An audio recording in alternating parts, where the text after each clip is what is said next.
Dá mefa I géirí, I drálaí. Agus dá raifá ó chuaig an ggósta.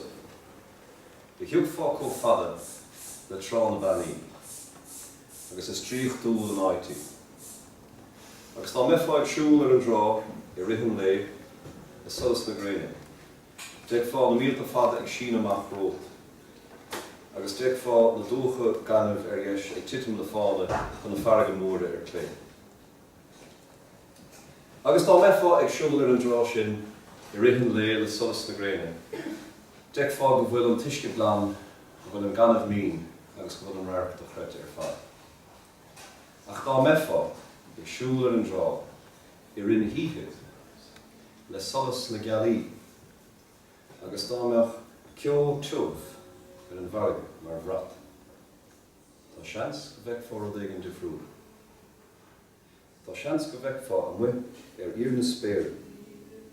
Capal bán ag ri leis ar chosa in áirde, ag scapal an réad na ceol faoi na chróba.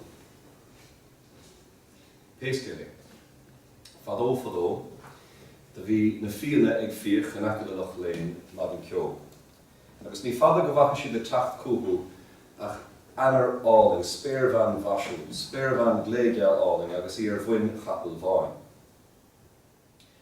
Agus bhí si go háling ar fad.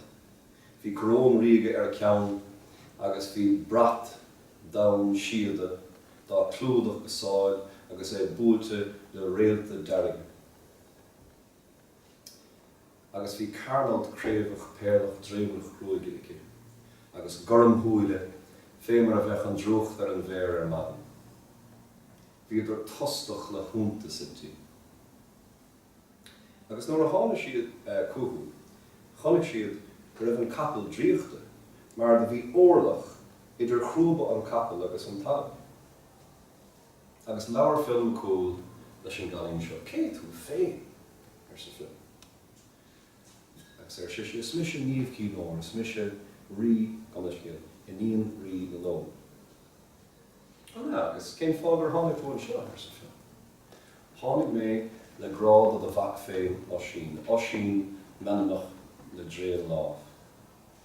Grád a bhac? Agus cén fágur thug tú grád ó thar iar bhreathe eile na tíre seo. Agus dúirt sí mar chúla mé, agus mé a dtír na lóg fáin fersa agus fáin a bhéin. Agus thug mé grá éigme seo dó. Agus an is tá an seoda. Ar chosin seod ó sin, de chuaigh sé láthairch bán ina láthair agus do rug sé graim ar a lámh agus dúirt sé tá fíorchuoin fáid rót an seo ach is an sin a chur oisín a go meisce a chur níomh oisín faoi gasa na neidir an digann sibh an gasas na seanscéirte láide sais clas tríochta gceist leis. Le eile ní léon tríochta gceist an gnárod, dearan banrod agus caithfidh an fearr So, sé go dúirt ná a oisín chur an gas ort nach bhuaingóch fíordaich tacht a rais leán go tír an óg. Agus thosaigh film agus na fianna I cuine.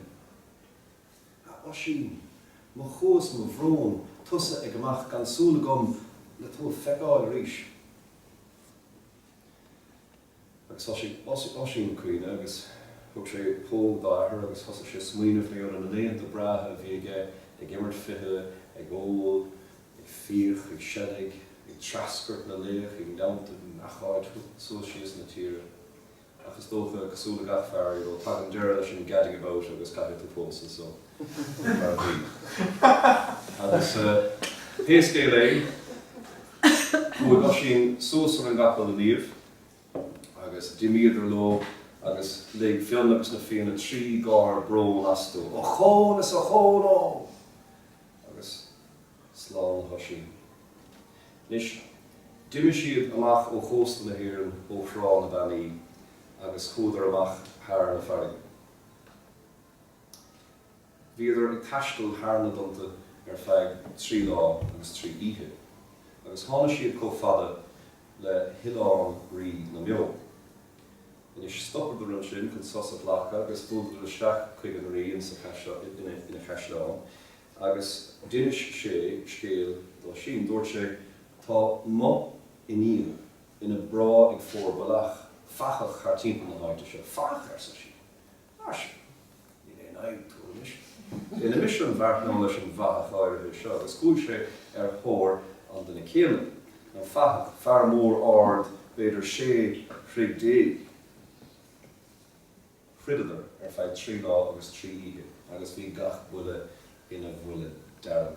Ach ar an dríú ihe, do bhfuil osín an ceann den ach. Agus bhí gach duna son sásta, bhí an íon séir, bhí féasta mórchas a ceistáin, agus ar deir hir hall dimig níomh agus osín nó araig. Agus a ríise a bhíidir taistil hána tanta ar feid trí lá agus trí ihe. Go dtí gur tháina siad có fada leis an tír dhíomhar eisliní, an tír dríochta, an tíráling, tír na nóg. Bhí na crín faoibh lá, bhí na fachaí, farsing, bhí an áid go háling ar fad, agus bhí buan mór an chun fáilte a chur rompu, rí, agus banrí an nóg, agus céad sa chuig a saidú. Agus dúirt an rí le sin fáilte rót a bhóchail, beag tú sonasásta an seo. Beag níomh mar bheanagat go deo, agus ní racha tú in éig, agus ní racha tú in ís.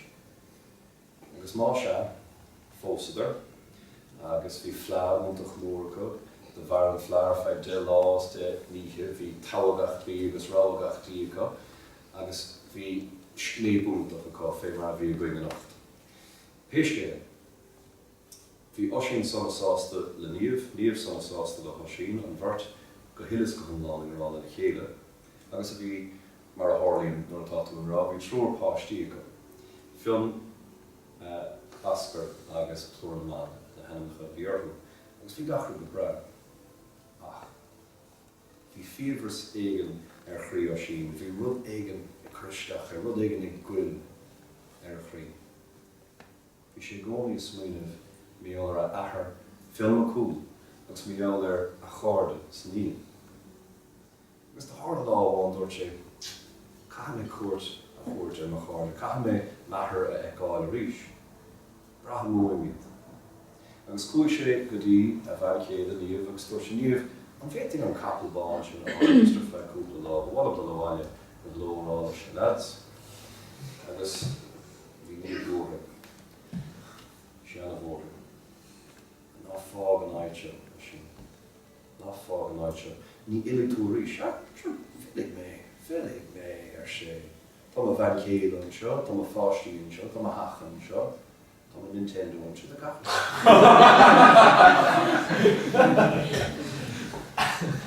agus ar deire do ghéal níomh, agus dúirt sí oké is féad le an cap na pód. Ach an sin, thug sí ráha do sin. Dúirt sí fan ar bhain an chapel, ná le de chos ar halb na hhéir. Agus dúirt sí é rís, fan ar bhain an chapel, ná le de chos ar halb na hhéir. Agus dúirt sí é rís, mar ní raibh sé géiste. Fan ar bhain an chapel, ná le de chos ar halb na hhéir, alright? Ní leicin.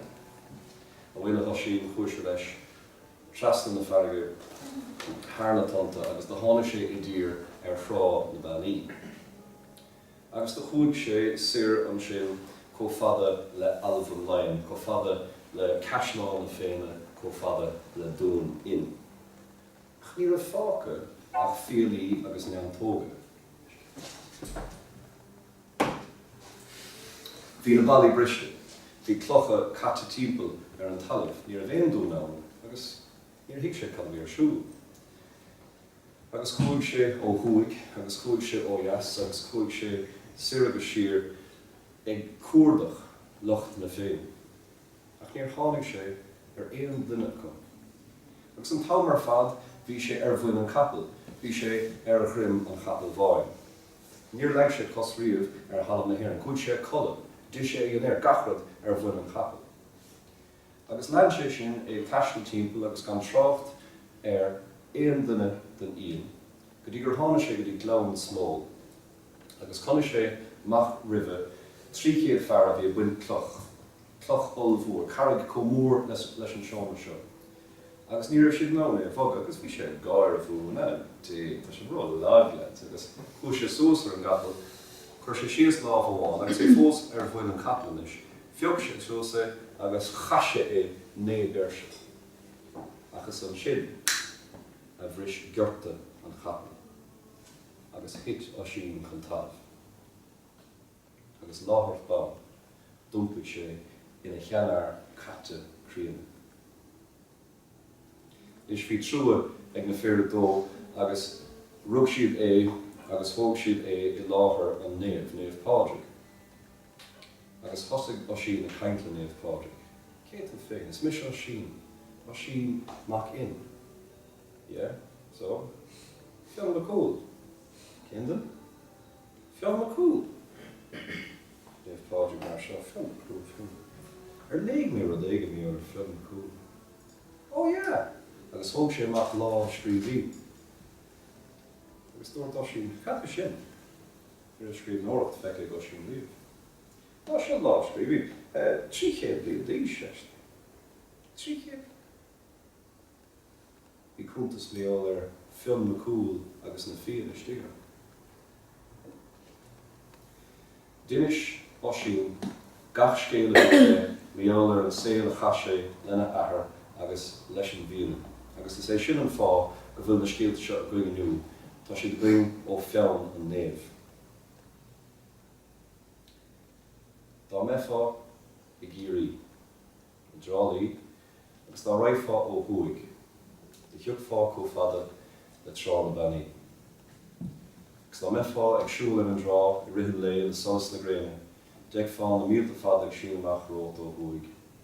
Leis na dúcha ganam ar dheise titú na fána chun farige móra ar clé.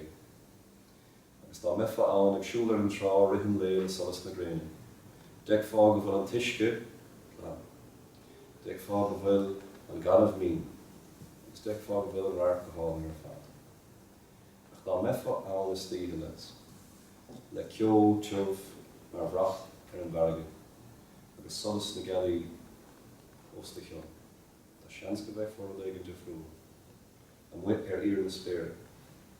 Capalbán ag ri leis ar chosa in áde. Agus níomh cín ór ar a grim. Ar thór a grá.